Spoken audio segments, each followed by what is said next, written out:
ਸਤਿ ਸ਼੍ਰੀ ਅਕਾਲ। ਲੋਕ ਰਣ ਤੇ ਸਾਡੇ ਨਾਲ ਜੁੜੇ ਸਾਰੇ ਦਰਸ਼ਕਾਂ ਦਾ ਸਵਾਗਤ। ਮੈਂ ਗੁਰਜਿੰਦਰ ਸਿੰਘ ਪੰਗੂ। ਦੋਸਤੋ, ਅੱਜ ਸਾਡੇ ਨਾਲ ਲੋਕ ਰਣ ਦੇ ਖਾਸ ਪ੍ਰੋਗਰਾਮ ਦੇ ਵਿੱਚ ਅਹਿਮ ਸ਼ਖਸੀਅਤ ਜਗਮੋਹਨ ਸਿੰਘ ਡਕੌਂਦਾ ਹੋਣਗੇ। ਜਗਮੋਹਨ ਸਿੰਘ ਡਕੌਂਦਾ ਜੀ ਭਾਰਤੀ ਕਿਸਾਨ ਯੂਨੀਅਨ BKU ਡਕੌਂਦਾ ਦੇ ਜਨਰਲ ਸੈਕਟਰੀ ਨੇ। ਗੱਲਬਾਤ ਕਰਾਂਗੇ ਕਿਸਾਨੀ ਅੰਦੋਲਨ ਦੇ ਸੰਬੰਧ ਦੇ ਵਿੱਚ। ਡਕੌਂਦਾ ਸਾਹਿਬ, ਬਹੁਤ ਬਹੁਤ ਸਵਾਗਤ ਤੁਹਾਡਾ ਜੀ ਲੋਕ ਰਣ ਤੇ। ਧੰਨਵਾਦ ਜੀ, ਤੁਸੀਂ ਆਪਦੇ ਜਿਹੜੇ ਤੁਹਾਡੇ ਸਰੋਤੇ ਨੇ ਉਹਨਾਂ ਤੱਕ ਸਾਡੀ ਗੱਲ ਪਹੁੰਚਦੀ ਕਰਨ ਦਾ ਸਾਨੂੰ ਮੌਕਾ ਦਿੱਤਾ ਜੀ। ਦੋਸਤੋ, ਗੱਲਬਾਤ ਦੇ ਵਿੱਚ ਤੁਹਾਨੂੰ ਕਈ ਗੱਲਾਂ ਸਮਝਣ ਨੂੰ ਮਿਲਣਗੀਆਂ। BJP ਆਖਰ ਕਿਉਂ ਪੰਜਾਬ ਪਲਾਨ ਲੈ ਕੇ ਚੱਲ ਰਹੀ ਹੈ? BJP ਕਿਹੜੀਆਂ ਮਨਸ਼ਾਵਾਂ ਦੇ ਨਾਲ ਪੰਜਾਬ ਦੇ ਵਿੱਚ ਆ ਰਹੀ ਹੈ? SKM ਵੱਲੋਂ ਲਗਾਤਾਰ ਕਿਹਾ ਜਾ ਰਿਹਾ ਕਿ ਅਸੀਂ ਸ਼ਾਂਤੀਮਈ ਪ੍ਰਦਰਸ਼ਨ ਕਰਾਂਗੇ, ਅਸੀਂ ਕੋਈ ਹੱਲਾ ਗੁੱਲਾ ਨਹੀਂ ਕਰਾਂਗੇ, ਅਸੀਂ ਸੜਕਾਂ 'ਤੇ ਬੈਠ ਕੇ ਦੇਸ਼ ਦੇ ਪ੍ਰਧਾਨ ਮੰਤਰੀ ਦਾ ਵਿਰੋਧ ਕਰਾਂਗੇ। SKM ਦੇ ਵਿੱਚੋਂ SSM ਬਣਿਆ, ਜੋ ਕਿਸਾਨ ਆਗੂਆਂ ਵੱਲੋਂ ਫੈਸਲਾ ਲਿਆ ਗਿਆ ਚੋਣਾਂ ਲੜਨ ਦਾ। ਅੱਜ ਕਿਸਾਨ ਆਗੂ ਕਿੱਥੇ ਖੜੇ ਨੇ? ਉਹ ਫੈਸਲਾ ਉਹ ਕਿਸਾਨ ਜਥੇਬੰਦੀਆਂ ਕਿਵੇਂ ਸੋਚਦੀਆਂ ਨੇ ਜੋ ਬਾਹਰ ਬੈਠੀਆਂ ਨੇ, ਜਿਵੇਂ ਡਕੌਂਦਾ ਸਾਹਿਬ ਹੋ ਗਿਆ। ਇਹਨਾਂ ਨਾਲ ਖੁੱਲ੍ਹ ਕੇ ਇਸ ਮਸਲੇ 'ਤੇ ਵੀ ਗੱਲਬਾਤ ਕਰਾਂਗੇ।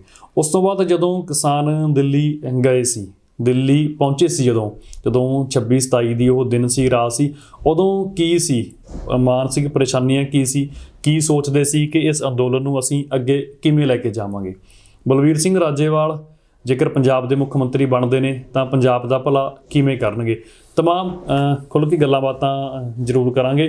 ਡਕੌਂਦਾ ਸਾਹਿਬ ਤੋਂ ਸਭ ਤੋਂ ਪਹਿਲਾਂ ਅਸੀਂ ਜਾਣਦੇ ਹਾਂ ਕਿ ਡਕੌਂਦਾ ਸਾਹਿਬ, ਜੋ ਕਿਸਾਨ ਆਗੂਆਂ ਵੱਲੋਂ ਫੈਸਲਾ ਲਿਆ ਗਿਆ SSM ਵੱਲੋਂ ਚੋਣਾਂ ਲੜਨ ਦਾ, ਕਿੱਥੇ ਰੱਖ ਕੇ ਦੇਖਦੇ ਹੋ ਇਸ ਨੂੰ? ਨਹੀਂ, ਦੇਖੋ, ਜਿਹੜਾ ਚੋਣਾਂ ਲੜਨ ਵਾਲਾ ਮਸਲਾ ਹੈ, ਇਹਦੀ ਪਿੱਠ ਭੂਮੀ ਜਾਈਏ ਤਾਂ ਚੋਣਾਂ ਲੜਨ ਵਾਲਾ ਮਸਲਾ ਇਹ ਕੋਈ SKM ਨੇ ਸਹੁੰ ਨਹੀਂ ਸੀ ਖਾਧੀ ਵੀ ਇਹ ਚੋਣਾਂ ਨਹੀਂ ਲੜਨੀਆਂ, ਜਾਂ ਪੰਜਾਬ ਦੀਆਂ 30 ਕਿਸਾਨ ਜਥੇਬੰਦੀਆਂ ਕਦੇ ਵੀ ਚੋਣਾਂ ਨਹੀਂ ਲੜਨਗੀਆਂ। ਇਹ 'ਚ ਬਹੁਤ ਸਾਰੀਆਂ ਜਥੇਬੰਦੀਆਂ ਨੇ ਜਿਹੜੀਆਂ ਪਹਿਲਾਂ ਚੋਣਾਂ ਲੜਦੀਆਂ ਰਹੀਆਂ ਨੇ, ਰਾਏ ਬਗਾਏ ਕੋਈ ਅਕਾਲੀ ਦਲ ਦੀ, ਕੋਈ ਕਾਂਗਰਸ ਦੀ ਸਪੋਰਟ ਕਰਦੇ ਰਹੀਆਂ ਨੇ। ਪਿਛਲੀ ਵਾਰੀ ਰਾਜੇਵਾਲ ਨੇ ਖੁਦ ਆਪ ਦੀ ਸਪੋਰਟ ਕੀਤੀ ਸੀ, ਅਤੇ BKU ਲੱਖੋਵਾਲ ਤਾਂ ਕਈ ਵਾਰੀ ਮਤਲਬ ਅਕਾਲੀਆਂ ਦੀ ਕਰਦਾ ਰਿਹਾ। ਇਸ ਕਰਕੇ ਇਹ ਖੁਦ ਸਾਡੇ BKU ਦੇ ਹੀ ਮਾਨ ਜਿਹੜੇ ਸਨ ਉਹ ਰਾਜ ਸਭਾ ਦੇ MP ਬਣੇ ਸਨ। ਇਸ ਕਰਕੇ ਇਸੇ ਤਰ੍ਹਾਂ ਜਿਹੜੇ ਸਾਡੇ ਆਲ ਇੰਡੀਆ ਲੈਵਲ 'ਤੇ ਸਾਡੇ ਜਿਹੜੇ 9 ਮੈਂਬਰੀ ਕਮੇਟੀ, ਸੁਪਰ ਕਮੇਟੀ ਜਿਹਨੂੰ ਕਹਿੰਦੇ ਨੇ, ਉਹਦੇ 'ਚ ਵੀ ਕੁਛ ਮਿਲ ਰਿਹਾ। ਬਾਅਦ 'ਚ ਹੁਣ ਕੁਛ ਆਇਆ ਹੈ ਗੜਬੜ ਵੀ ਕਿਵੇਂ। ਉਹਦੇ 'ਚ ਹਨਨ ਮੌਲਾ ਜੀ ਨੇ, ਜਿਹੜੇ ਆਲ ਇੰਡੀਆ ਕਿਸਾਨ ਸਭਾ ਦੇ ਮੈਂਬਰ ਨੇ, ਬਹੁਤ ਵੱਡੀ ਕਿਸਾਨ ਜਥੇਬੰਦੀ ਆ ਇੰਡੀਆ ਆਲ ਇੰਡੀਆ ਲੈਵਲ 'ਤੇ, ਉਹ 8 ਵਾਰੀ ਹਾਵੜਾ ਤੋਂ ਮੈਂਬਰ ਪਾਰਲੀਮੈਂਟ ਰਹੇ ਨੇ। ਜੋਗਿੰਦਰ ਯਾਦਵ ਜੀ ਨੇ ਇਲੈਕਸ਼ਨ ਲੜੀ ਹੈ, ਟਕੈਤ ਜੀ ਨੇ ਖੁਦ ਇਲੈਕਸ਼ਨ ਲੜੀ ਹੈ, ਜਿਹੜੇ ਟੌਪ ਦੀ ਲੀਡਰਸ਼ਿਪ 'ਚੋਂ ਮੈਂ ਤੁਹਾਨੂੰ ਕੁਛ ਬੰਦੇ ਦੀ ਗੱਲ ਕਰਾਂ। ਇਸ ਲਈ ਚੋਣਾਂ ਪੰਜਾਬ ਦੀਆਂ ਬਾਈ ਚਾਂਸ ਆ ਗਈਆਂ। ਇਹ ਕੁਦਰਤੀ ਮੇਲ ਹੋਇਆ ਕਿ ਜਦੋਂ ਜੇ ਸਾਡਾ ਇੱਕ ਸੰਘਰਸ਼ ਸਮ-ਅਪ ਹੋਇਆ ਹੈ, ਜਦੋਂ ਅਸੀਂ ਜਿੱਤ ਦੀਆਂ ਬਰੂਹਾਂ ਦੇ ਉੱਤੇ ਪੈਰ ਧਰ ਲਿਆ, ਉਸੇ ਸਮੇਂ ਹੀ ਚੋਣਾਂ ਦਾ ਐਲਾਨ ਹੋ ਗਿਆ।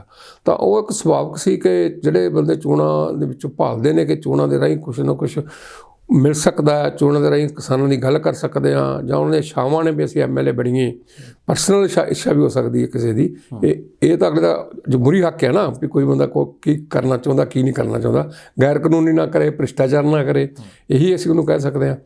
ਤਾਂ ਉਸ ਸਮੇਂ ਦੇ ਉੱਤੇ ਇਹਨਾਂ ਨੇ ਇੱਕ ਸੰਯੁਕਤ ਸਮਾਜ ਮੋਰਚਾ ਬਣਾਇਆ, ਜਿਹਦੀ ਮੀਟਿੰਗ 'ਚ ਅਸੀਂ ਵੀ ਗਏ ਸੀ। ਤਾਂ ਅਸੀਂ ਉਹਨਾਂ ਨੂੰ ਥੋੜ੍ਹੀ ਸਲਾਹ ਦਿੱਤੀ ਵੀ ਤੁਸੀਂ ਚੋਣਾਂ ਜਾਣ ਵਾਲੇ ਪਾਸੇ ਨਾ ਜਾਓ, ਇਹ ਠੀਕ ਨਹੀਂ ਗਾ, ਜਿਹਨੂੰ ਮਰਜ਼ੀ ਵੋਟ ਪਾਓ, ਸਾਈਲੈਂਟ ਸਪੋਰਟ ਜਿਹਦੀ ਮਰਜ਼ੀ ਕਰ ਦਿਓ। ਆਪਣਾ ਮਤਲਬ ਜਿਹੜਾ ਸੰਘਰਸ਼ ਲੰਬਾ ਹੈ। ਇਹ 3 ਕਾਨੂੰਨ ਜਿਹੜੇ ਰੱਦ ਕਰਾਉਣੇ ਨੇ, ਬਹੁਤ ਜ਼ਿਆਦਾ ਇਹਦੇ ਵਿੱਚ ਮਤਲਬ ਇੱਕ ਤਾਂ ਇਹ ਕਹੀਏ ਵੀ ਇਹ ਜਿਹੜੀ ਇਮਾਰਤ 3 ਕਾਨੂੰਨਾਂ ਵਾਲੀ ਜਿਹੜੀ ਆਪਾਂ ਜਿੱਤ ਕੇ ਲਿਆਏ ਹਾਂ, ਇਹਦੇ ਵਿੱਚ ਜਿਹੜੇ ਰੋਡ ਸਾਡੇ 700 ਤੋਂ ਵੱਧ ਸ਼ਹੀਦ ਨੇ ਜਿਹੜੇ ਨੀਹਾਂ ਦੇ ਵਿੱਚ, ਉਹ 700 ਸ਼ਹੀਦਾਂ ਨੂੰ ਅਸੀਂ ਸਲਾਮ ਕਰਦੇ ਹਾਂ। ਉਹਨਾਂ ਸ਼ਹੀਦਾਂ ਕਰਕੇ ਹੀ ਸਾਡੀ ਜਿੱਤ ਹੋਈ ਆ। ਉਸ ਤੋਂ ਬਾਅਦ ਹਰ ਸੂਬੇ ਨੇ, ਚਾਹੇ ਕਰਨਾਟਕਾ, ਚਾਹੇ ਕੇਰਲਾ ਹੈ, ਚਾਹੇ ਵੈਸਟ ਬੰਗਾਲ ਆ, ਚਾਹੇ UP ਦਾ ਦੂਜਾ ਹਿੱਸਾ ਹੈ, ਈਸਟ UP ਦਾ ਇੱਧਰ ਸਾਰੀ ਆਈ ਹੋਈ ਸੀ। ਈਸਟ UP, ਹਰਿਆਣਾ, ਪੰਜਾਬ ਅਤੇ ਰਾਜਸਥਾਨ ਦਾ ਤਾਂ ਇੱਕ ਵੱਡਾ ਹਿੱਸਾ ਉੱਥੇ ਬੈਠਾ ਹੀ ਸੀ ਦਿੱਲੀ ਦੇ 4 ਚੁਫੇਰੇ।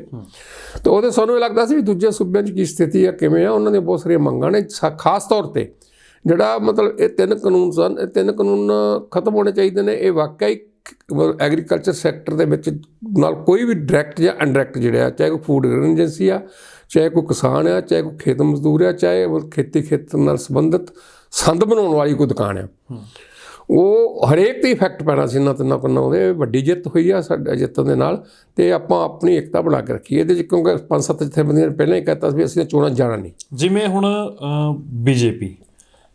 BJP ਲਗਾਤਾਰ ਪੰਜਾਬ ਪਲਾਨ ਲੈ ਕੇ ਚੱਲ ਰਹੀ ਹੈ। ਦੇਸ਼ ਦੇ ਪ੍ਰਧਾਨ ਮੰਤਰੀ ਨਰਿੰਦਰ ਮੋਦੀ ਇੱਕ ਵਾਰ ਪਹਿਲਾਂ ਪੰਜਾਬ ਆਏ, ਉਹ ਰੈਲੀ ਸਕਸੈਸ ਨਹੀਂ ਹੋ ਪਾਈ। ਜਾਂਦੇ ਹੋਏ ਜੋ ਹੋਇਆ ਸਭ ਨੇ ਦੇਖਿਆ। ਹੁਣ 14 ਤਰੀਕ ਅਤੇ 16 ਤਰੀਕ 2 ਦਿਨ ਦਾ ਪ੍ਰੋਗਰਾਮ ਹੈ। ਅਮਿਤ ਸ਼ਾਹ ਪਟਿਆਲਾ 'ਚ ਆ ਕੇ ਇਕੱਠ ਕਰਕੇ ਗਏ। ਖਾਸ ਤਵੱਜੋ ਕਿਉਂ ਦਿੱਤੀ ਜਾ ਰਹੀ ਹੈ ਪੰਜਾਬ ਨੂੰ ਹੀ? ਖਾਸ ਤਵੱਜੋ ਦੇਖੋ ਜੀ, ਬੀਜੇਪੀ ਜਿਹੜੀ ਕੁੱਲ ਮਿਲਾ ਕੇ ਬੀਜੇਪੀ ਦਾ ਅੱਜ ਤੱਕ ਕਿੱਥੇ ਪੈਰ ਨਹੀਂ ਸਰ ਜੰਮੇ। ਇਸ ਵਾਰੀ ਉਹਨੂੰ ਇੱਕ ਨਵੀਂ ਮਤਲਬ ਨਰੇਟਿਵ ਤੈਅ ਕਰਨਾ ਚਾਹੁੰਦੇ ਨੇ ਕਿ ਅਸੀਂ ਅਕਾਲੀ ਦਲ ਤੋਂ ਬਿਨਾਂ ਵੀ ਬੀਜੇਪੀ ਪੰਜਾਬ ਦੇ ਵਿੱਚ ਆਪਦੇ ਪੈਰ ਜਮਾ ਸਕਦੀ ਆ। ਇਹ ਅਕਾਲੀ ਦਲ ਦੀ ਪਿੱਠ ਤੇ ਚੜ੍ਹ ਕੇ ਹੀ 2-4 ਸੀਟਾਂ ਅਸੈਂਬਲੀ 'ਚ ਜਾਂ 1-2 ਸੀਟਾਂ ਮੈਂਬਰ ਪਾਰਲੀਮੈਂਟ ਦੀਆਂ ਲੈ ਕੇ ਜਾਂਦੇ ਰਹੇ ਨੇ। ਇਹ ਬਹੁਤ 40 ਸਾਲ ਪੁਰਾਣੀ ਇਹਨਾਂ ਦੀ ਹਿਸਟਰੀ ਆ। ਪਹਿਲੀ ਵਾਰ ਹੋਇਆ ਕਿ ਅਕਾਲੀ ਦਲ ਨਾਲੋਂ ਤੋੜ ਵਿਛੋੜਾ ਇਹਨਾਂ ਦਾ ਹੋਇਆ, ਤਾਂ ਉਹ ਇੱਕ ਆਪਦਾ ਨਰੇਟਿਵ ਤੈਅ ਕਰਨਾ ਚਾਹੁੰਦੇ ਨੇ। ਇੱਕ ਉਹ ਕਹਿਣਾ ਚਾਹੁੰਦੇ ਨੇ ਵੀ ਅਸੀਂ ਬਹੁਤ ਸਾਫ਼ ਸੁਥਰੀ ਅਤੇ ਇੱਕ ਭ੍ਰਿਸ਼ਟਾਚਾਰ ਮੁਕਤ ਪਾਰਟੀ ਆ। ਬਾਕੀ ਸਭ ਤੋਂ ਵੱਡੀ ਗੱਲ ਇਹ ਆ ਵੀ ਸੈਂਟਰ ਦੇ ਵਿੱਚ ਉਹਨਾਂ ਦੀ ਗੌਰਮੈਂਟ ਹੋਣ ਕਰਕੇ ਇੱਕ ਸੈਂਟਰ ਨੇ ਹੁਣ ਸੂਬਿਆਂ ਦੇ ਅਧਿਕਾਰਾਂ ਦੇ ਉੱਤੇ ਇੰਨੀਆਂ ਜ਼ਿਆਦੀਆਂ ਕੱਟਾਂ ਲਾ ਕੇ ਸਾਰਾ ਕੁਝ ਸੈਂਟਰ ਨੇ ਆਪਦੇ ਹੱਥ 'ਚ ਕਰ ਲਿਆ। ਇੱਥੋਂ ਤੱਕ ਕਿ ਜਿਹੜੀ ਇਹਨਾਂ ਦੀ ਇੱਕ ਨੈਸ਼ਨਲ ਇਨਵੈਸਟੀਗੇਸ਼ਨ ਏਜੰਸੀ ਹੈ NIA, ਉਹਦੇ ਤਹਿਤ ਹੁਣ ਆਪਾਂ ਇੱਥੇ ਬੈਠੇ ਜਿਹੜੀ ਗੱਲਬਾਤ ਕਰ ਰਹੇ ਹਾਂ, ਇਸੇ ਗੱਲਬਾਤ ਦੇ ਆਧਾਰ 'ਤੇ ਆਪਣੇ ਤਿੰਨਾਂ ਨੂੰ ਸਿੱਧੀ NIA ਇੱਥੋਂ ਆ ਕੇ ਚੱਕ ਕੇ ਜਾ ਸਕਦੀ ਤਾਂ ਆਪਣੇ ਪਰਚਾ ਦਰਜ UAP ਤੱਕ ਦਾ ਕਰ ਸਕਦੀ ਹੈ। ਆਹ ਜਿਹੜੀ ਗੱਲਬਾਤ ਕਰ ਰਹੇ ਇਸੇ ਗੱਲਬਾਤ ਤਹਿਤ। ਇਸ ਲਈ ਬਹੁਤ ਸਾਰੀਆਂ ਪਾਵਰਾਂ ਸੈਂਟਰ ਕੋਲ ਨੇ। ਸੈਂਟਰ ਦੀ ਗੌਰਮੈਂਟ ਵਾਲੇ ਪਾਸੇ ਲਾਲਸਾਵਾਂ ਇੱਥੋਂ ਦੇ ਕੁਛ ਲੀਡਰਾਂ ਦੀਆਂ, ਮੈਂ ਕਿਸੇ ਦਾ ਨਾਂ ਲਵਾਂ ਚਾਹੇ ਨਾ ਲਵਾਂ, ਸਪਸ਼ਟ ਹੀ ਆ, ਢੀਂਡਸਾ ਸਾਹਿਬ ਨੇ ਜਾਂ ਅਮਰਿੰਦਰ ਸਿੰਘ ਆ ਜਾਂ ਦੂਜੇ ਨੇ, ਉਹਨਾਂ ਸਾਰਿਆਂ ਦੀਆਂ ਜਗਣੀਆਂ ਸੁਭਾਵਕ ਨੇ। ਇੱਕ ਸੁਭਾਵਕ ਨੇ, ਇੱਕ ਉਹਨਾਂ ਦੀ ਮਜਬੂਰੀ ਆ। ਉਹ ਘਰਾਣੇ ਇਹੋ ਜਿਹੇ ਨੇ ਜਿਨ੍ਹਾਂ ਨੇ ਕਈ ਤਰ੍ਹਾਂ ਦੇ ਗਲਤ ਕੰਮ ਕੀਤੇ ਨੇ, ਗੈਰ ਕਾਨੂੰਨੀ ਕੰਮ ਕੀਤੇ ਨੇ। ਉਹ ਮਤਲਬ ਜਿਹੜੀ ਇੱਕ ਸੈਂਟਰ ਏਜੰਸੀ ਜਿੱਥੇ ਆਪ ਕਨਵੈਂਸਿੰਗ ਕਰਦੀਆਂ ਨੇ, ਆਪ ਇਲੈਕਸ਼ਨ ਕਨਵੈਂਸਿੰਗ ਕਰਦੀਆਂ ਨੇ, ਉੱਥੇ BJP ਨੇ ਇੱਕ ਨਵਾਂ ਫੈਸਲਾ ਖੇਡ ਰੱਖਿਆ ਕਿ ਉਹ ਮਤਲਬ ਆਪਦੀਆਂ ਜਿਹੜੀਆਂ ਉਹਨਾਂ ਦੀਆਂ ਏਜੰਸੀਆਂ ਨੇ, ਚਾਹੇ ED ਆ ਚਾਹੇ CBI ਆ, ਉਹਨਾਂ ਵੱਲੋਂ ਪਰਚੇ ਦਰਜ ਕਰਾ ਕੇ ਉਹਨਾਂ ਨੂੰ ਮਜਬੂਰ ਕਰਦੇ ਨੇ ਵੀ ਤੁਸੀਂ ਜਾਂ ਤਾਂ ਸਾਡੇ ਨਾਲ ਆ ਕੇ ਝੋਲੀ 'ਚ ਲੱਗੋ, ਨਹੀਂ ਤਾਂ ਜੇਲ੍ਹ ਜਾਓ, ਨਹੀਂ ਤਾਂ ਤੁਸੀਂ ਮੁਕੱਦਮਿਆਂ ਦੀਆਂ ਤੁਹਾਨੂੰ ਭੁਗਤਣੇ ਪੈਣਗੇ ਲੰਮੇ ਸਮੇਂ ਲਈ। ਇਸ ਕਰਕੇ ਮਤਲਬ ਉਹ BJP ਦਾ ਜ਼ਿਆਦਾ ਇੰਟਰਸਟ ਹੈ ਜੀ। ਤੇ ਜਿਵੇਂ ਹੁਣ ਨਰਿੰਦਰ ਮੋਦੀ SKM ਨੇ ਕਿਹਾ ਕਿ ਪ੍ਰਾਈਮ ਮਿਨਿਸਟਰ ਜੇਕਰ ਪੰਜਾਬ ਦੇ ਵਿੱਚ ਆਉਣਗੇ, ਪੰਜਾਬ ਦੇ ਵਿੱਚ ਆ ਕੇ ਆਪਣੀ ਉਹ ਰੈਲੀ ਕਰਨਗੇ, ਤਾਂ ਅਸੀਂ ਕਾਲੀਆਂ ਝੰਡੀਆਂ ਲੈ ਕੇ ਸ਼ਾਂਤੀਮਈ ਰੋਡਾਂ ਦੇ, ਸੜਕਾਂ ਦੇ ਸਾਈਡ ਤੇ ਬੈਠ ਕੇ ਰੋਸ ਪ੍ਰਦਰਸ਼ਨ ਕਰਾਂਗੇ। ਕੁਝ ਲੋਕ ਦੂਜੀ ਤਰ੍ਹਾਂ ਤਰਕ ਦਿੰਦੇ ਨੇ, ਉਹ ਕਹਿੰਦੇ ਨੇ ਕਿ ਖਾਸ ਕਰਕੇ ਜੋ BJP ਦੇ ਨਾਲ ਸੰਬੰਧਿਤ ਨੇ, ਜਿਵੇਂ ਹੁਣ ਕੈਪਟਨ ਅਮਰਿੰਦਰ ਸਿੰਘ ਹੋ ਗਏ, ਢੀਂਡਸਾ ਹੋਰਾਂ ਦਾ ਅਲਾਇੰਸ ਹੋ ਗਿਆ, ਉਹ ਕਹਿੰਦੇ ਜਦੋਂ BJP ਸਰਕਾਰ ਨੇ 3 ਖੇਤੀ ਕਾਨੂੰਨ ਵਾਪਸ ਹੀ ਲੈ ਲਏ ਤਾਂ ਫਿਰ ਵਿਰੋਧ ਕਾਹਦਾ? ਨਹੀਂ ਦੇਖੋ, ਅਸਲ ਦੇ ਵਿੱਚ 3 ਖੇਤੀ ਕਾਨੂੰਨ ਵਾਪਸ ਲੈ ਲੈਣਾ ਜਿਹੜਾ ਉਹ ਇੱਕ ਵੱਡਾ ਹਮਲਾ ਸੀ, ਔਰ ਉਹ ਇੱਕ ਵੱਡੇ ਹਮਲੇ ਨੂੰ ਅਸੀਂ ਪਛਾੜਿਆ। ਉਸ ਪਛਾੜਦੇ ਹੋਇਆ ਬਹੁਤ ਸਾਰੀਆਂ ਆਸੇ-ਪਾਸੇ ਵਾਲੀਆਂ ਗੱਲਾਂ ਹੁੰਦੀਆਂ ਸਨ। ਇੱਕ ਵੱਡੇ ਹਮਲੇ ਦੇ ਨਾਲ ਗੱਲ ਇਹ ਜੁੜੀ ਹੋਈ ਸੀ, ਉਹ 3 ਕਾਲੇ ਕਾਨੂੰਨ ਰੱਦ ਕਰਕੇ ਵੀ ਜਿਹੜਾ ਮੁੱਖ ਕੰਮ ਕਰਨਾ ਚਾਹੁੰਦੇ ਸਨ, ਉਹ ਮੁੱਖ ਕੰਮ ਕਰਨਾ ਚਾਹੁੰਦੇ ਸਨ MSP ਖਤਮ, ਵੀ ਸਾਨੂੰ ਕਿਸੇ ਵੀ ਫਸਲ ਦੀ ਜਿਹੜੀ ਮਤਲਬ ਘੱਟੋ ਘੱਟ ਲਾਗਤ ਪਾਇਆ ਉਹਦੇ 'ਤੇ ਖਰੀਦ ਨਾ ਕਰਨੀ ਪਵੇ। ਇਹਨੂੰ ਅਸੀਂ ਰੁਕਾਇਆ ਵੀ MSP ਹੈਗੀ ਆ, ਰਹੇਗੀ, ਅਤੇ ਇਹ ਗੱਲ ਇੱਥੋਂ ਤੱਕ ਆਈ। ਪਰ MSP ਸਵਾਮੀਨਾਥਨ ਕਮਿਸ਼ਨ ਮੁਤਾਬਕ ਮਿਲੇ, MSP ਸਾਰੀਆਂ ਫਸਲਾਂ 'ਤੇ ਮਿਲੇ, ਡਿਵਰਸੀਫਿਕੇਸ਼ਨ ਦੀਆਂ ਫਸਲਾਂ 'ਤੇ ਮਿਲੇ, ਤਾਂ ਜੋ ਇਨਵਾਇਰਮੈਂਟ ਦੀ ਪੋਜੀਸ਼ਨ ਠੀਕ ਰਹੇ। ਸਾਡਾ ਪਾਣੀ ਡੂੰਘਾ ਹੋ ਕੇ ਅਸੀਂ ਆਪਦੀ ਜ਼ਮੀਨ ਖਰਾਬ ਕਰ ਲਈ, ਪਾਣੀ ਖਰਾਬ ਕਰ ਲਿਆ, ਆਪ ਬਿਮਾਰੀਆਂ ਚੱਲ ਰਹੇ ਹਾਂ। ਅਸੀਂ ਝੋਨਾ ਸਾਡੀ ਖੁਰਾਕ ਨਹੀਂ, ਅਸੀਂ ਇੱਥੇ ਹੋਰ ਫਸਲਾਂ ਬੀਜਣਾ ਚਾਹੁੰਦੇ ਹਾਂ, ਉਹਦੇ ਲਈ ਸਾਡੀ ਡਿਵਰਸੀਫਿਕੇਸ਼ਨ ਦਾ ਸਾਨੂੰ ਪੈਕੇਜ ਦੇਣ, ਉਹ ਭਾਅ ਦੇਣ ਜਿੰਨਾ ਸਾਨੂੰ ਝੋਨੇ 'ਚੋਂ ਆਮਦਨ ਹੁੰਦੀ ਆ, ਅਸੀਂ ਉਹਨਾਂ ਫਸਲਾਂ ਨਾਲ ਜਾਈਏ। ਇਸ ਲਈ MSP ਦੇ ਲਈ ਉਹਨਾਂ ਸਾਡੇ ਨਾਲ ਸਹਿਮਤੀ ਇਹ ਹੋਈ ਹੈ ਵੀ ਇੱਕ ਕਮੇਟੀ ਬਣਾਵਾਂਗੇ, ਜਿਹੜੀ ਕਮੇਟੀ ਬਣਾਉਣ 'ਚ ਬਹੁਤ ਦੇਰੀ ਕਰ ਰਹੇ ਨੇ, ਨੰਬਰ 1। ਨੰਬਰ 2 ਤੇ ਜਿਹੜਾ ਉਹਨਾਂ ਨੇ ਕਿਹਾ ਸੀ ਕੋਈ ਵੀ ਏਜੰਸੀ ਆ, ਸੈਂਟਰ ਦੀ, ਸਟੇਟ ਦੀ, ਕੋਈ ਵੀ ਜਿਹੜੀ ਏਜੰਸੀ ਆ ਜਿਹੜੀ ਮਤਲਬ ਕੇਸ ਰਜਿਸਟਰ ਕਰਦੀ ਆ ਲਾ ਐਂਡ ਆਰਡਰ ਨੂੰ ਮੇਨਟੇਨ ਕਰਨ ਲਈ, ਉਹ ਸਾਰੀਆਂ ਏਜੰਸੀਆਂ ਦੇ ਸਾਰੇ ਕੇਸ ਵਾਪਸ ਹੋਣਗੇ। ਅਜੇ ਤੱਕ ਸਾਰੇ ਕੇਸ ਵਾਪਸ ਨਹੀਂ ਹੋਏ। ਜਿਹੜੇ ਸੂਬਿਆਂ ਦੇ ਵਿੱਚ ਉੱਥੇ ਕਿਸਾਨ ਰਹਿੰਦੇ ਹੋਏ ਸ਼ਹੀਦ ਹੋ ਗਏ ਜਾਂ ਸਾਡੇ ਤੋਂ ਵਿਛੜ ਗਏ, ਉਹਨਾਂ ਦੇ ਪਰਿਵਾਰ ਨੂੰ ਅਸੀਂ ਇੱਕ ਜੀ ਨੂੰ ਨੌਕਰੀ ਦੇਵਾਂਗੇ ਅਤੇ 5-5 ਲੱਖ ਰੁਪਏ ਦੇਵਾਂਗੇ। ਉਹ ਉਹਨਾਂ ਨੇ ਹਰਿਆਣੇ ਥੋੜ੍ਹਾ ਸ਼ੁਰੂ ਕੀਤਾ, ਪੰਜਾਬ 'ਚ ਕੁਛ ਅੱਧੇ ਨੂੰ ਜ਼ਿਆਦਾ 70-80% ਨੂੰ ਮਿਲ ਗਿਆ, ਬਾਕੀ ਸੂਬਿਆਂ 'ਚ ਉਵੇਂ ਪੋਜੀਸ਼ਨ ਆ। ਔਰ ਸਭ ਤੋਂ ਜ਼ਿਆਦਾ ਜਿਹੜਾ ਮਤਲਬ ਇਸ ਵੇਲੇ ਜੇ ਅਸੀਂ ਕਹੀਏ ਤਾਂ ਇਸ ਵੇਲੇ ਸਾਡੇ 'ਤੇ ਉਹਨਾਂ ਜ਼ਖਮਾਂ 'ਤੇ ਲੂਣ ਇਹ ਛਿੜਕਿਆ ਵੀ ਜਦੋਂ ਸੁਪਰੀਮ ਕੋਰਟ ਇੱਕ ਸੈਂਟਰ ਦੇ ਜੁਡੀਸ਼ੀਅਲ ਇੱਕ ਮਤਲਬ ਹਾਈ ਕੋਰਟ ਦੇ ਸਿਟਿੰਗ ਜੱਜ ਤੋਂ ਉਹਦੀ ਨਿਗਰਾਨੀ 'ਚ ਮਤਲਬ SIT ਬਣਾ ਕੇ ਉਹਦੀ ਬਕਾਇਦਾ ਇਨਕੁਆਇਰੀ ਕਰ ਰਹੀ ਆ, ਉਸ ਸਮੇਂ ਇੱਕ ਕੋਰਟ ਵੱਲੋਂ, ਹਾਈ ਕੋਰਟ ਵੱਲੋਂ, ਯਾਨੀ ਉਸ ਅਜੇ ਮਿਸ਼ਰਾ ਦੇ ਮੁੰਡੇ ਆਸ਼ੀਸ਼ ਮਿਸ਼ਰਾ ਨੂੰ ਛੱਡ ਦੇਣਾ, ਜ਼ਮਾਨਤ ਦੇ ਦੇਣੀ, ਉਹ ਜੁਡੀਸ਼ਰੀ ਨੇ ਤਾਂ ਉਸ ਲਾਅ ਦੇ ਬੇਸ 'ਤੇ ਦਿੱਤੀ ਹੋਊਗੀ। ਪਰ ਉਹਦੇ ਲਈ ਪੈਰਵਾਈ ਜਿਹੜੀ ਕਰਨੀ ਸੀ ਦਿੱਲੀ ਪੁਲਿਸ ਨੇ ਜਾਂ ਸੈਂਟਰ ਏਜੰਸੀਆਂ ਨੇ, ਉਹਨਾਂ ਦੀ ਜਿਹੜੀ ਸਪੋਰਟ ਕਰਨੀ ਸੀ, ਜਦੋਂ ਖਾਸ ਤੌਰ 'ਤੇ ਸੁਪਰੀਮ ਕੋਰਟ ਨੇ ਡਾਇਰੈਕਸ਼ਨ ਦੇ ਦਿੱਤੀ ਹੋਵੇ ਵੀ ਇਹ ਕੋਈ ਐਕਸੀਡੈਂਟ ਨਹੀਂ, ਬੜੀ ਸਾਜ਼ਿਸ਼ ਦਾ ਹਿੱਸਾ ਹੈ, ਕਿਸਾਨਾਂ ਦੇ ਕਤਲ ਨੇ, ਅਤੇ ਔਰ ਪਰਚਾ ਵੀ ਕਤਲ ਦਾ ਰਜਿਸਟਰਡ ਹੋਇਆ ਹੋਵੇ 302 ਦਾ, ਅਤੇ ਕੌਂਸਪੀਰੇਸੀ ਦਾ ਵੀ ਨਾਲ 120 ਵੀ ਲੱਗੀ ਹੋਵੇ, ਫਿਰ 4 ਮਹੀਨਿਆਂ ਦੇ ਵਿੱਚ ਜ਼ਮਾਨਤ। ਇਸ ਲਈ ਇਹ ਸਾਡੇ ਜ਼ਖਮਾਂ ਤੋਂ ਉਹਨਾਂ ਨੇ ਲੂਣ ਛਿੜਕਿਆ। ਉੱਧਰੋਂ ਦੂਜੇ ਪਾਸੇ ਸਾਡੇ 7 ਕਿਸਾਨਾਂ ਦੇ ਉੱਤੇ 302 ਦੇ ਪਰਚੇ ਮਤਲਬ ਦਰਜ ਕਰਕੇ ਮੋਦੀ ਜੀ ਵੀ ਆਹ ਗੱਲ ਕਹਿੰਦੇ ਨੇ, ਟਿਕਾਉਂਦਾ ਸਾਹਿਬ, ਉਹ ਕਹਿੰਦੇ ਵੀ ਇਹ ਤਾਂ ਆਪਸੀ ਉਹ ਪਾੜ ਪੈ ਗਈ ਕਿਸਾਨਾਂ ਦੀ, ਆਪਸੀ ਹੀ ਫੁੱਟ ਪੈ ਗਈ, ਇਸੇ ਕਰਕੇ ਤਾਂ ਦਬਾ ਨਹੀਂ ਰਿਹਾ। ਜੇਕਰ ਇਕੱਠੇ ਰਹਿੰਦੇ ਤਾਂ ਫਿਰ ਕਿਵੇਂ ਜ਼ਮਾਨਤ ਮਿਲਣੀ ਸੀ ਆਸ਼ੀਸ਼ ਨੂੰ? ਦੇਖੋ ਜੀ, ਆਸ਼ੀਸ਼ ਨੂੰ ਜ਼ਮਾਨਤ ਮਿਲਣ ਦਾ ਜਿਹੜਾ ਮਾਮਲਾ ਉਹ ਇਕੱਠੇ ਜੇ ਇੱਕ ਸਟੇਟ ਦੇ ਵਿੱਚ ਥੋੜ੍ਹੀ ਸਪਲਿਟ ਹੋਈ ਆ ਤਾਂ ਮਤਲਬ ਇਹ ਤਾਂ ਨਹੀਂ ਵੀ ਹਰਿਆਣੇ 'ਚ ਕੋਈ ਸਪਲਿਟ ਆ, ਇਹ ਤਾਂ ਇਹ ਨਹੀਂ ਜਿਹੜੇ ਦਿੱਲੀ ਸਾਡੇ ਲੋਕ ਕੰਮ ਕਰਦੇ ਉੱਥੇ ਸਪਲਿਟ ਆ, ਜਾਂ ਯੂਪੀ 'ਚ ਜਾਂ ਉੱਤਰਾਖੰਡ 'ਚ ਸਪਲਿਟ ਆ ਜਿੱਥੇ ਵਿਰਕੋ ਨਹੀਂ ਕੰਮ ਕਰ ਦੇਵੇ ਉਹ ਇਸ ਕਰਕੇ ਕਿਉਂਕਿ ਇਸ ਅੰਦੋਲਨ ਦੀ ਲੀਡ ਪੰਜਾਬ ਕੋਲ ਸੀ ਨਾ, ਸਾਰੇ ਦੇਖਦੇ ਸੀ ਕਿ ਪੰਜਾਬ ਹੀ ਅਗਵਾਈ ਕਰ ਰਿਹਾ ਇਸ ਅੰਦੋਲਨ ਦੀ। ਦੇਖੋ ਜੀ, ਇਹ ਬੁੱਧੀਜੀਵੀਆਂ ਦੀ ਗੱਲ ਕਿਸੇ ਹੱਦ ਤੱਕ ਸੱਚ ਹੋ ਸਕਦੀ ਹੈ, ਦਾ ਨਜਾਇਜ਼ ਫਾਇਦਾ ਉਠਾਉਣੇ ਹੋਣ, ਪਰ ਫੁੱਟ ਸਾਡੀ ਇਸ ਕਿਸਮ ਨਾਲ ਸਾਹਮਣੇ ਨਹੀਂ ਆਈ ਅਜੇ ਤੱਕ। ਔਰ ਜਿਹੜਾ ਸੰਯੁਕਤ ਕਿਸਾਨ ਮੋਰਚੇ ਨੇ ਡਿਸੀਜਨ ਲਿਆ, ਉਹਨਾਂ ਨੇ ਆਪ ਹੀ ਡਿਕਲੇਅਰ ਕੀਤਾ ਹੈ ਵੀ ਮਾਰਚ 'ਚ ਰਿਜ਼ਲਟ ਆਉਣ ਤੋਂ ਬਾਅਦ, ਮਾਰਚ ਦੇ ਲਾਸਟ ਦੇ ਵਿੱਚ ਅਸੀਂ ਸਾਰੇ ਦਾ ਰਿਵਿਊ ਕਰਾਂਗੇ। ਤਕਰੀਬਨ ਉਹਨਾਂ ਦੇ ਰਿਵਿਊ ਦਾ ਮੋਟੇ ਰੂਪ 'ਚ ਉਹਨਾਂ ਦੀ ਅੰਡਰਸਟੈਂਡਿੰਗ ਵੀ ਇਹ ਸੀ, ਜੇ ਕੋਈ MLA ਮਿਨਿਸਟਰ ਬਣ ਜਾਂਦਾ ਹੈ ਤਾਂ ਉਹ ਜਾਵੇ, ਨਹੀਂ ਤਾਂ ਬਾਕੀ ਉਹਨਾਂ ਦੀ ਜਥੇਬੰਦੀ ਦਾ ਕੋਈ ਹੋਰ ਪ੍ਰਧਾਨ ਬਣਦਾ ਹੈ ਉਹ ਇਸ ਸੰਯੁਕਤ ਮੋਰਚੇ ਦਾ ਮੈਂਬਰ ਰਹਿ ਸਕਦਾ। ਅਤੇ ਬਾਕੀ ਜਿਹੜੀਆਂ ਜਥੇਬੰਦੀਆਂ ਨੇ ਪਾਰਟੀਸਪੇਟ ਹੀ ਨਹੀਂ ਕੀਤਾ, ਬੇਸ਼ੱਕ ਸੰਯੁਕਤ ਸਮਾਜ ਮੋਰਚੇ ਦੀਆਂ ਮੈਂਬਰ ਹੈਗੀਆਂ ਨੇ, ਉਹਨਾਂ ਨੂੰ ਤਾਂ ਵੈਲਕਮ ਹੀ ਆ।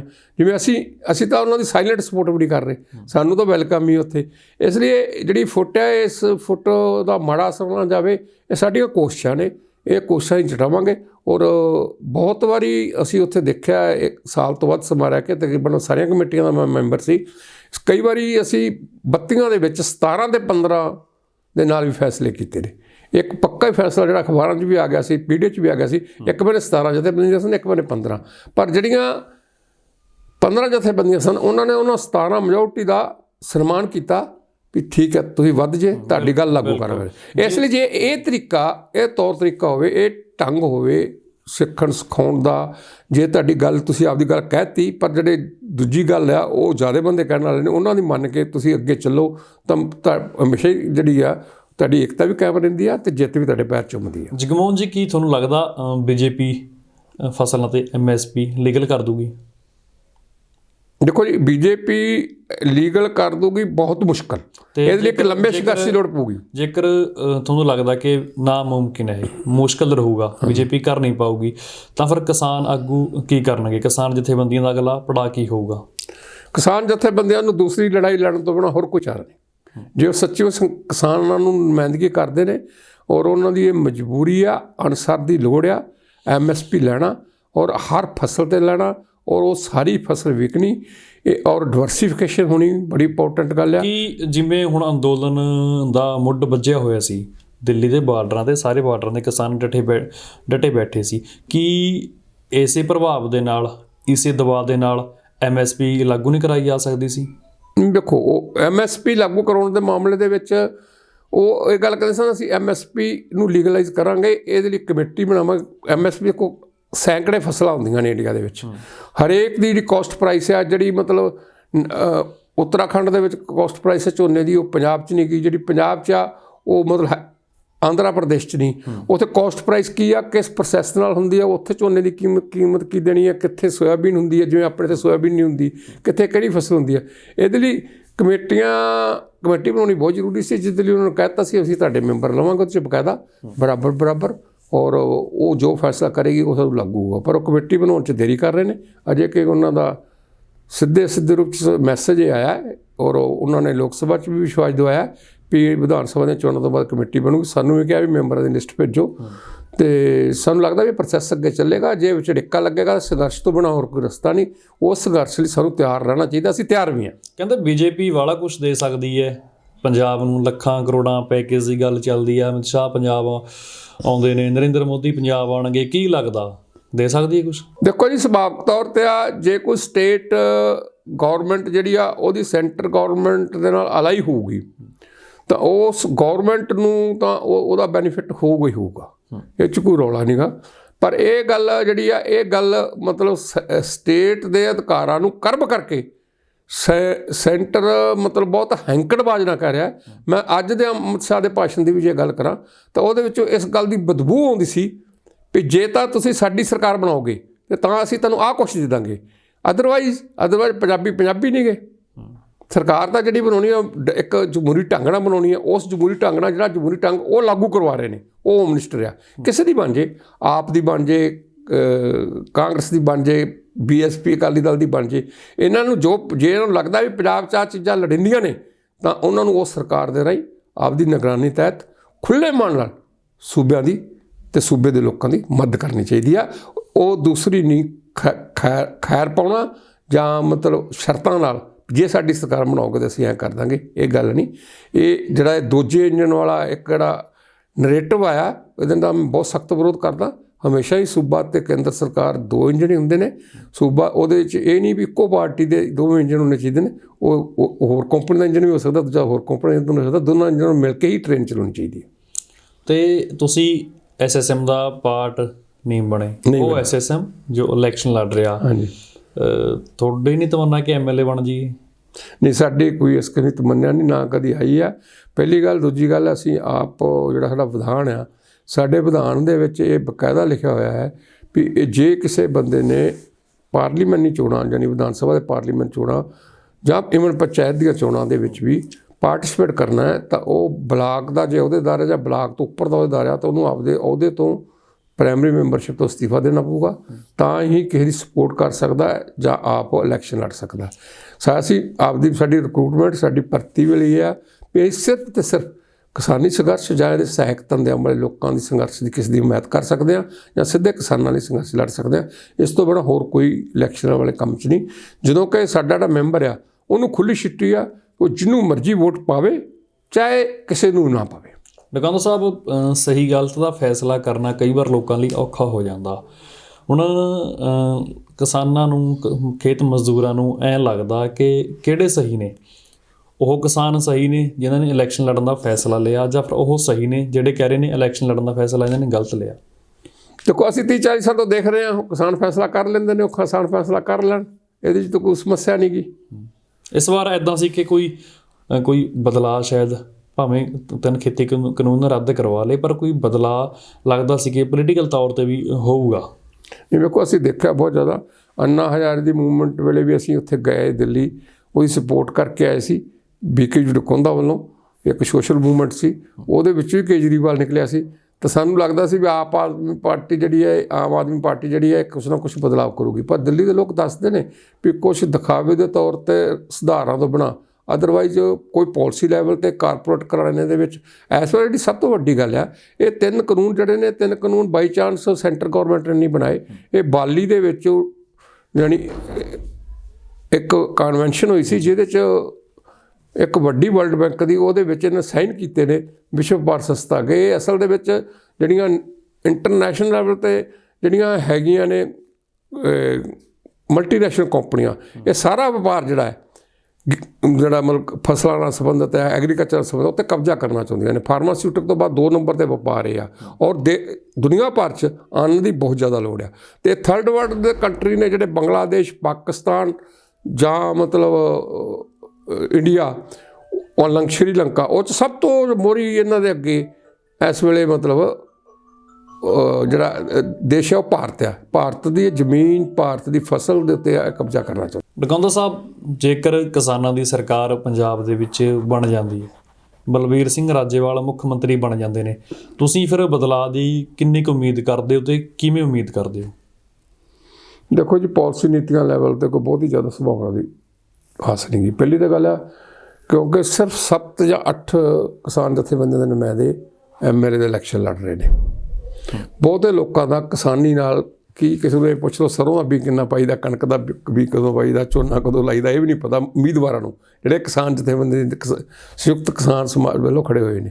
ਇਸ ਲਈ ਇਹਦੀ ਕੋਈ ਤੋਂ ਮੈਂ ਕੋਈ ਬਹੁਤੀ ਆਸ ਨਹੀਂ ਕਰਦਾ ਵੀ ਜੇ ਸਰਕਾਰ ਬਣ ਵੀ ਜਾਂਦੀ ਆ, ਜਦੋਂ ਬਣਨ ਦੀ ਸੰਭਾਵਨਾ ਨਹੀਂ ਕੋਈ, ਜੇ ਬਣ ਵੀ ਜਾਂਦੀ ਹੈ ਤਾਂ ਉਹ ਕੋਈ ਕਰੂਗਾ। ਹਾਂ, ਕੋਈ MLA ਇਹੋ ਜਿਹੇ ਚੁਣੇ ਜਾ ਸਕਦੇ ਨੇ ਜਿਹੜੇ ਕਿਸਾਨ ਪੱਖੀ ਉੱਥੇ ਅੰਗਾਰਾ ਭਰਦੇ ਰਹਿਣ, ਰੌਲਾ ਰੱਪਾ ਪਾਉਂਦੇ ਰਹਿਣ ਕਿਸਾਨੀ ਮੰਗਾਂ ਦਾ ਅਸੈਂਬਲੀ ਦਾ। ਰਾਜੇਵਾਲ ਜੀ ਆਪ ਖੁਦ ਅਗਰੇਰੀਅਨ ਸੈਕਟਰ ਦੇ ਕਾਫੀ ਮਾਹਰ ਨੇ ਔਰ ਖੇਤੀ ਵੀ ਕਰਦੇ ਰਹੇ ਨੇ। ਅਜੇ ਕਿ ਉਹਨਾਂ ਨੇ ਜ਼ਿਆਦਾ ਸ਼ਿਫਟ ਹੋਣ ਅਗਰੇਰੀਅਨ ਸੈਕਟਰ ਨਾਲ ਰਿਲੇਟਡ ਸ਼ੈਲਰ ਵਾਲਾ ਕੰਮ 2-3 ਸ਼ੈਲਰ ਲਾ ਕੇ ਉਹ ਕੀਤਾ ਹੋਇਆ ਹੈ।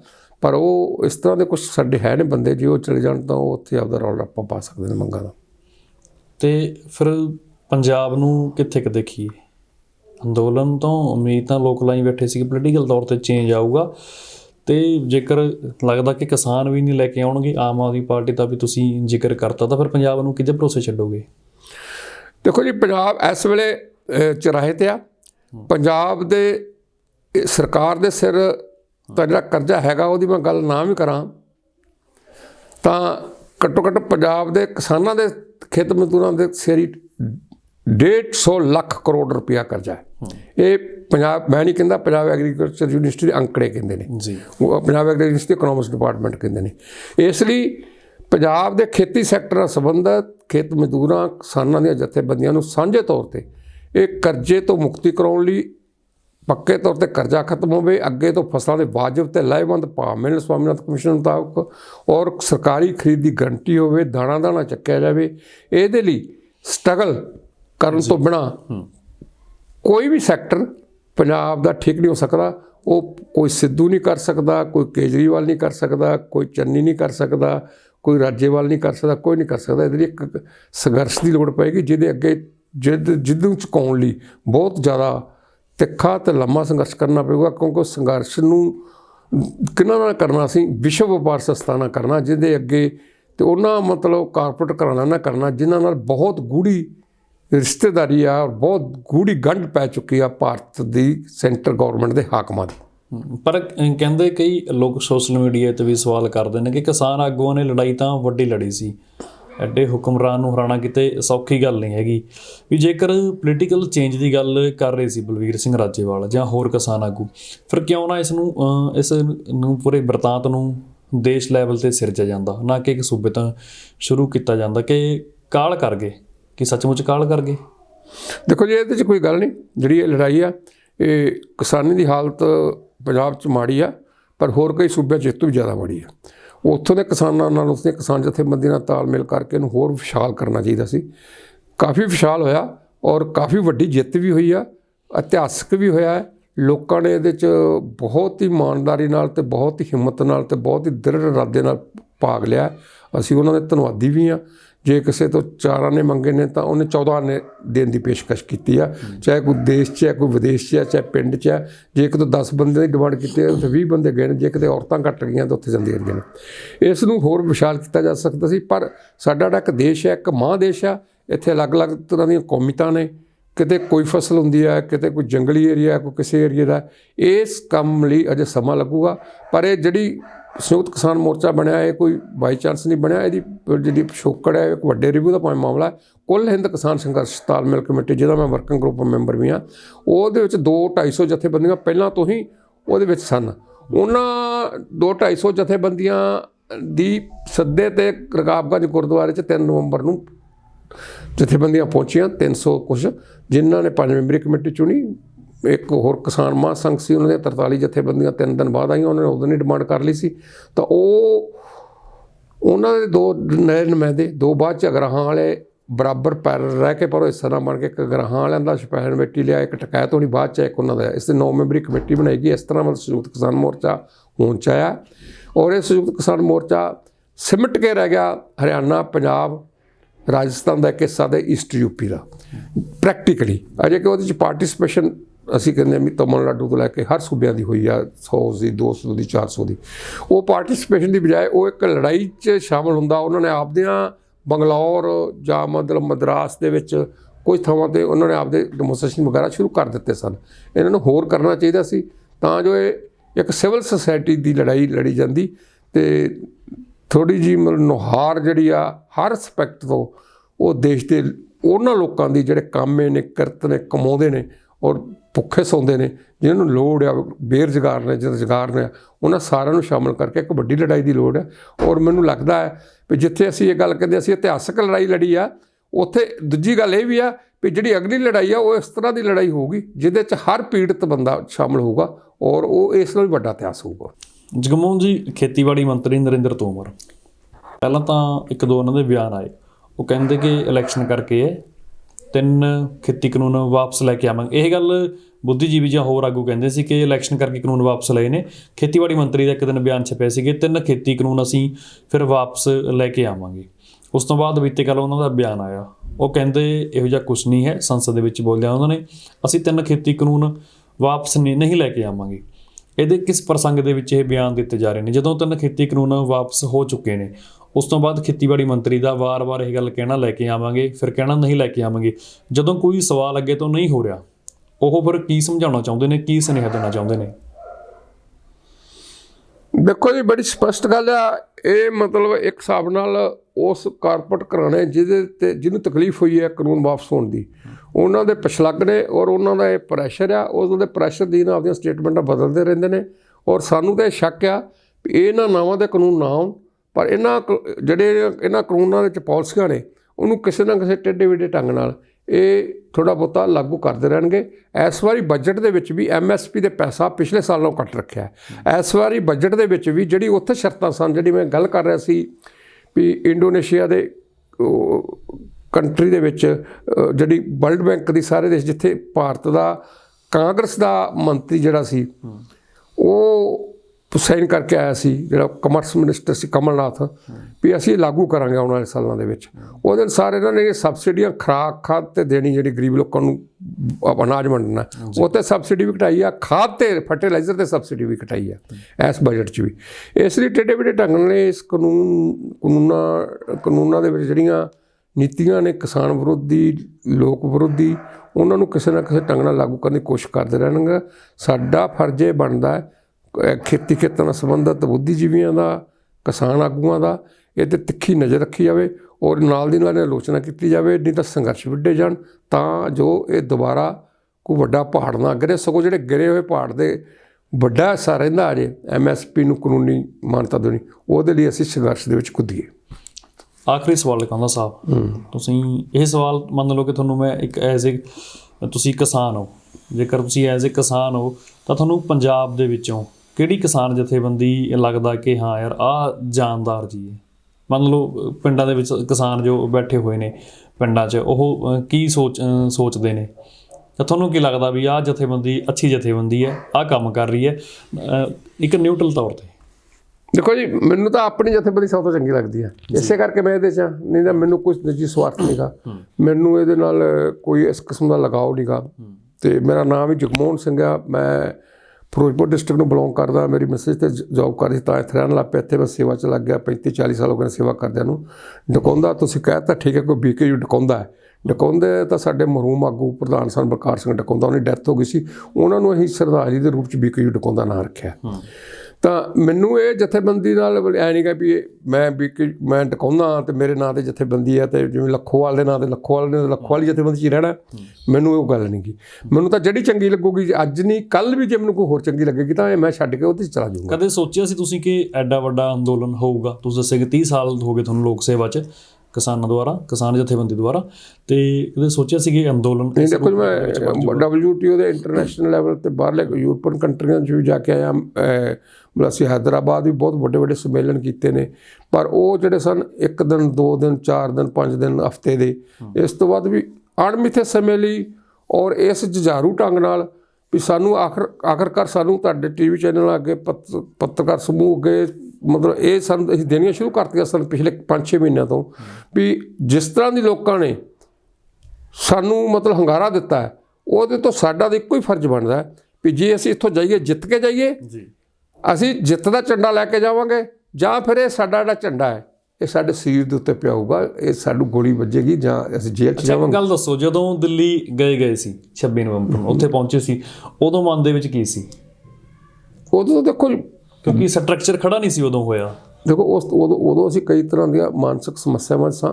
ਅਸੀਂ ਐਕਚੁਅਲੀ ਜ਼ਿਆਦਾ ਜਿਹੜੀ ਫੋਰਸ ਪਹੁੰਚੀ ਹੈ ਉਹ 27 ਸ਼ਾਮ ਨੂੰ ਪਹੁੰਚੀ ਹੈ, 26 ਰਾਤ ਰਸਤੇ 'ਚ ਕੱਟਣੀ ਪਈ ਹੈ ਬਹੁਤੀ ਫੋਰਸ ਨੂੰ।